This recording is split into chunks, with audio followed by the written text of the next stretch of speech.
Previewing round 2 of the NBA playoffs, Eastern Conference, of course, it is the Boston Celtics and the New York Knicks. Ninja here with John Henson and Chris Walder. And guys, interesting series on paper. On the floor, though, I'm not sold. So maybe you have to talk me into it. I don't know. But for series prices, looking at the Celtics minus 770 as we sit here on a Friday afternoon, the Knicks coming back at plus 540. You see a little bit of movement there. That was earlier today from FanDuel. Spread markets, Celtics minus 2.5, same as what we see with the Cavs series, but minus 140 there. And then total games, 5.5 over plus 114.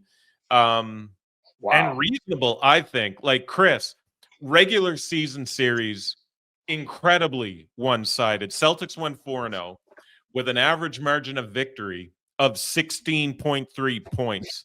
So, in your opinion, as somebody that's watching this league night in, night out, especially the Eastern Conference, but why did the Celtics have so much success against this retooled, rearmed New York Knicks team?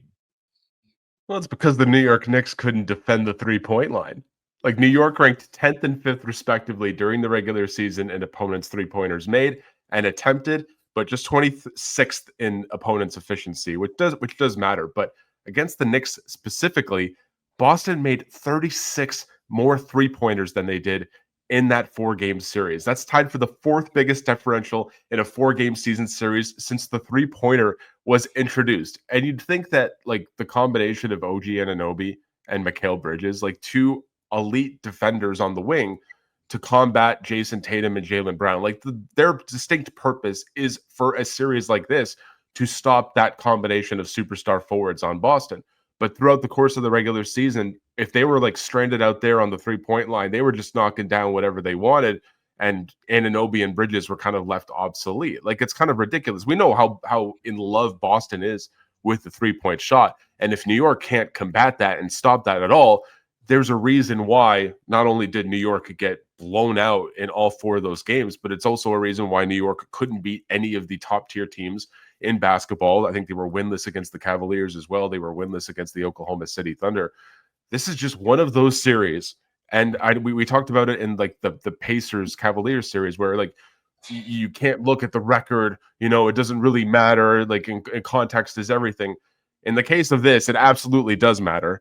And it's the reason why I am not at all excited to watch a team in the New York Knicks, who I brandished as a potential championship contender here on OddsShark.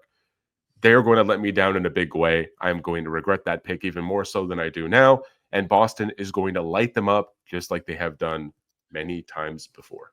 Yeah, I'm inclined to agree. And John, one of the things that we saw in these regular season games on the Celtics side was that they had Tatum guarding Cat to give them a bit of that defensive flexibility, especially on switches, of course. So do you think, as a former player, somebody that's been around the league, do you think Missoula goes back to this formula in this series, sort of a, if it ain't broke, why fix it approach to this series against the Knicks? Yeah, I think you've had success. So you start with that. The 2 primary guys were Tatum and Holiday that guarded Towns this year. So that's an interesting thing. And then you put a center on Josh Hart, right? And, see what happens, right? Maybe he makes some shots, maybe he doesn't. So that's been working for him. And Towns has kind of not struggled, but it's held him in check. Because listen, Jayson Tatum, I was courtside for the Boston game with ESPN. That's a big boy, 6'9". Like, it's not like he's just. And when I played against him as a rookie, I'll never forget it. He did a move. I got squished on a baseline, and I said, "Man, that might be one of the strongest 19-year-olds I ever played against in my life." Like, so I can't imagine him now as a grown man. So it's gonna. I think the defensive scheme and everything they do is it works. They win by average of 16 points. It's up to the Knicks to try to scheme against that. And that's just a kind of a coaching kind of chess match that we're going to have to see, because talent for talent on paper, as we've seen all year, the Celtics probably are going to roll. Yeah, when we look at those 4 games in the regular season, and you guys both hit a couple of big points there, with the Knicks shooting so poorly from beyond the arc, OG specifically had a dreadful time against the Celtics defense. And then that's in lockstep with what the Celtics do so well with defensive versatility. You talk about putting a big out there on a guy that can be a bit of a wild card beyond the arc, like a Josh Hart, for example. That worked very well for Missoula and the Celtics. But John, you talked about Drew Holiday and his importance in that Celtic starting 5 and what they want to do defensively, what those wrinkles they want to throw at this Knicks team. What if he can't go? We know that he missed the final 3 games against Orlando with that hamstring. Does that worry you, John? Like, should we as bettors be worried before making a series wager on the Celtics, or is it just a sort of next man up kind of thing? I think it's next man up. I read something saying that the Celtics have only had all 7 of their top guys playing together in like 20 games, right? So they've been without their guys. I think Drew Holiday is so important to them because he could defend 1 through 4, almost 1 through 5. So your defense doesn't break down on a perimeter per se if it was a Peyton Pritchard or Sam Hauser, even though Sam Hauser's a plus defender. I don't think we talk about it enough. He's a really good defender. So he's kind of someone that I think the Celtics need, but especially against Cleveland and maybe OKC or one of those Western teams, I think they're going to have him in those series. But I think they can escape this series without Drew Holiday. But we saw. I mean, he's so important to winning. We saw what happened to Milwaukee when he leaves. Boston goes and wins the championship, and Boston generally doesn't struggle without him, but they don't play as well, and they don't run away from teams as quickly without him. So I don't think they'll have trouble with the Knicks. But next series, if he's not available to play, I think that pushes me towards the Cavs. He's that important to them. Is that a red flag for you, Chris, in this series? Like, let's say hypothetically, there's no Drew Holiday. No, it's not a deal breaker for me whatsoever. I'm with John. I think it's a next man up mentality for the reigning NBA champions. And lest we forget that Derek White is also an all defensive backcourt player. Like, you can kind of get away with not having Holiday, which they did in the first round against the Orlando Magic, because Orlando wasn't going to be scoring a ton anyway. You can kind of afford Holiday a game or two, which they gave him to get over that injury of his.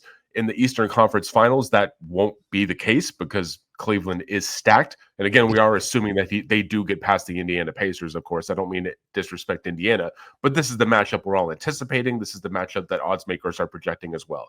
So right now, in this particular series against New York, I think not having Holiday isn't a deal breaker in the sense that you would start leaning towards New York.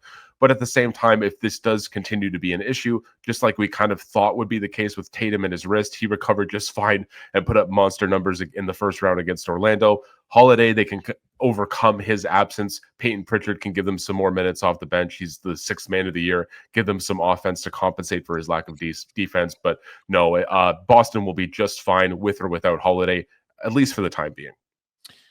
I want to get your guys' picks, of course, but before we do, talk to me about potential X factors here. There is tons of star power on either end of the floor here for both these teams. There's some really good and really shrewd head coaching for both teams here. John Henson, I'll start with you.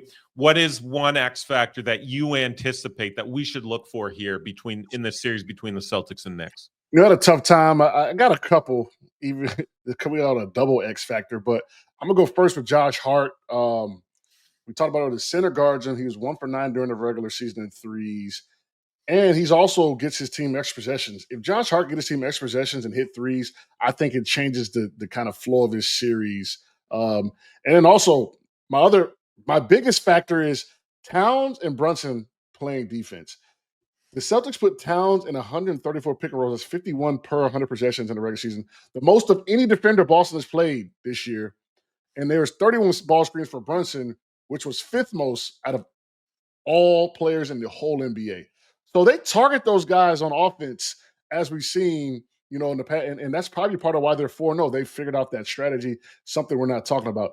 And then on top of that, Detroit could have won 2 or 3 of those games, right? So, like, I think the Knicks are in trouble right here. The Celtics have figured out the formula. Go at Towns and Brunson and put a big guy on Hart and let the chips fall where they may. And 17 points a game, I think the chips are falling towards the Celtics.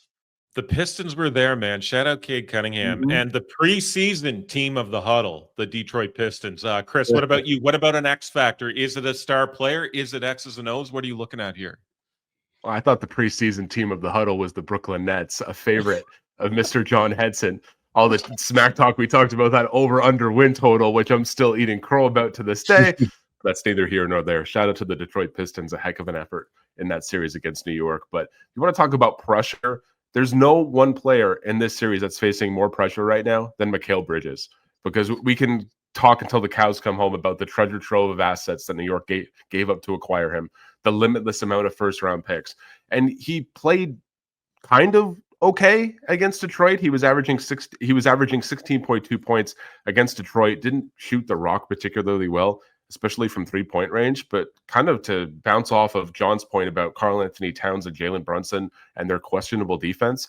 Against Detroit, New York gave up 16.4 fewer points per 100 possessions when Mikal Bridges was on the bench as opposed to him being on the floor. And he's supposed to be this elite wing defender who can help win you a series when his three-point shot isn't falling, because that's where a majority of his offense is mustered up. And now, again, you brought him on to counteract the Tatums and the Jalen Browns of the world. So he needs to have an above-average, exceptional defensive series, more so than anything else, in order for New York to even sniff a victory, let alone two. So I'm keeping my eye on Mikal Bridges specifically. I trust OG Anunoby and his perimeter defense a heck of a lot more, especially his 3-and-ding prowess. Stick him in the corner, he'll knock down a three-pointer or two.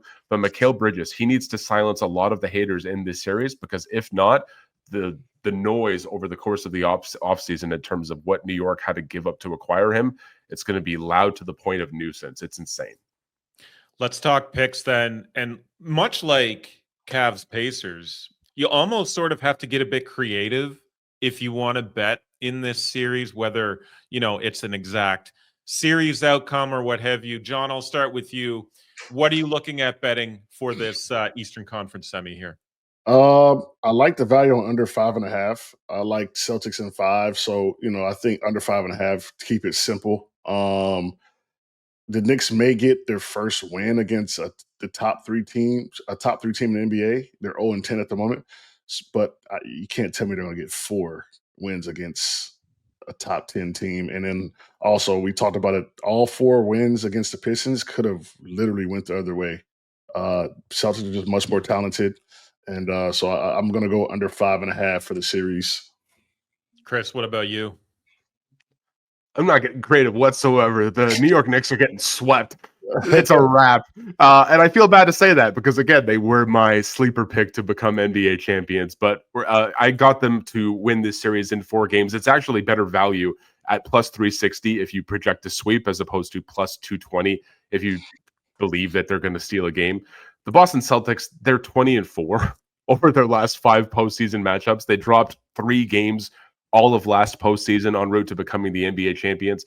And kind of like what we just alluded to, the 3 of those victories for New York over the Detroit Pistons were by 3 points or less. So we could be talking about an entirely different matchup right now if a few more shots fall the Detroit Pistons' way.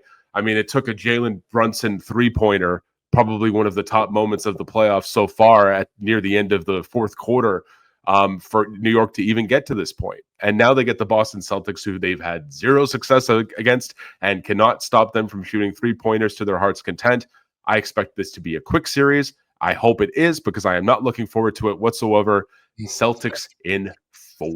Ooh, spicy.